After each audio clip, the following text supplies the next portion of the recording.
Aku memang kagum betul lah dengan Honor sebab dia dah lancarkan 5 produk sekaligus tau. 5 jenis produk yang korang boleh pakai untuk setiap situasi. Kalau korang nak tahu, Honor baru je umumkan Honor Alpha Plan tau untuk menggabungkan semua device diorang dalam satu AI ekosistem. Aku memang minat lah Alpha Plan macam ni sebab alang-alang kita ada banyak Honor device, baik gabungkan diorang dalam satu sistem. Ini dia 5 produk yang baru dilancarkan. First kali kita ada Honor Pad X9a.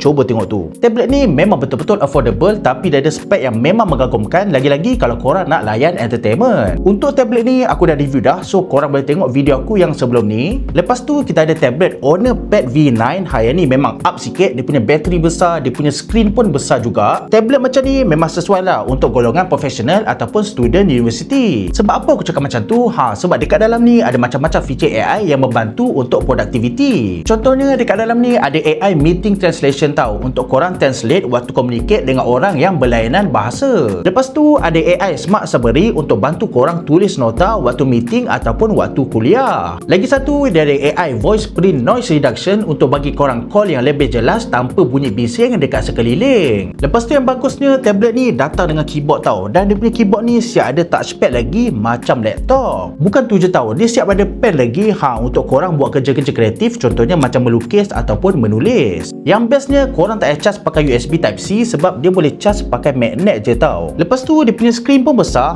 Dekat sini ada 2.8K resolution dengan 144Hz refresh rate. Siap ada IMAX Enhanced tau untuk bagi korang pengalaman yang lebih imersif waktu tengok entertainment ataupun main game. Yang bagusnya, korang tak perlu risau mata penat tau kalau tengok screen ni sebab dia ada Eye Comfort Display. Eye Comfort Display ni bukan setakat ada dekat Honor punya tablet je tau, tapi dia ada juga dekat dia punya phone dengan laptop. Nak bawa pergi travel pun tak ada masalah tau sebab tablet ni ada bateri yang besar, 10,100 mAh bateri. Tapi kalau korang rasa tablet tak cukup berkuasa, mungkin korang kena try Honor MagicBook X14. Laptop ni dia 14 inci, dia tak besar sangat, dia tak kecil sangat, so memang sesuai lah untuk bawa pergi travel. Dari segi performance pun memang solid tau sebab laptop ni pakai Intel Core i5 generasi ke-13. Tak ada masalah lah kalau korang nak run apa-apa je apps dekat laptop ni, dia boleh handle dengan smooth dan lancar je. Lepas tu dia punya bateri pun memang besar tau. Dekat sini ada 42Wh bateri dengan 65W fast charging. Dengan sekali charge, laptop ni boleh tahan 8.5 jam video playback dengan 5.5 jam web browsing. Lama ke tak? Macam tablet tadi, laptop ni pun ada Eye Comfort Display tau.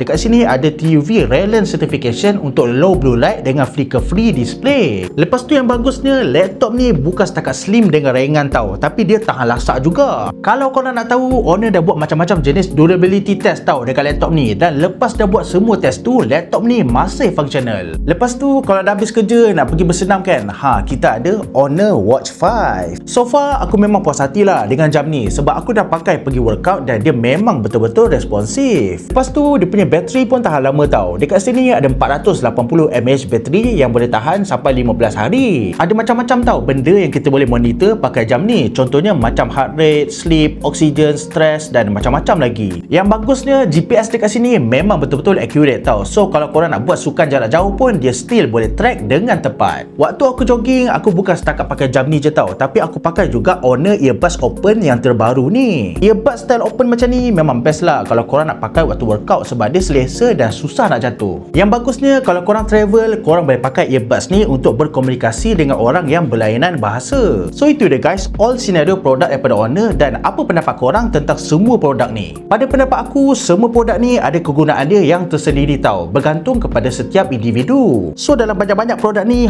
yang mana satu menjadi pilihan korang?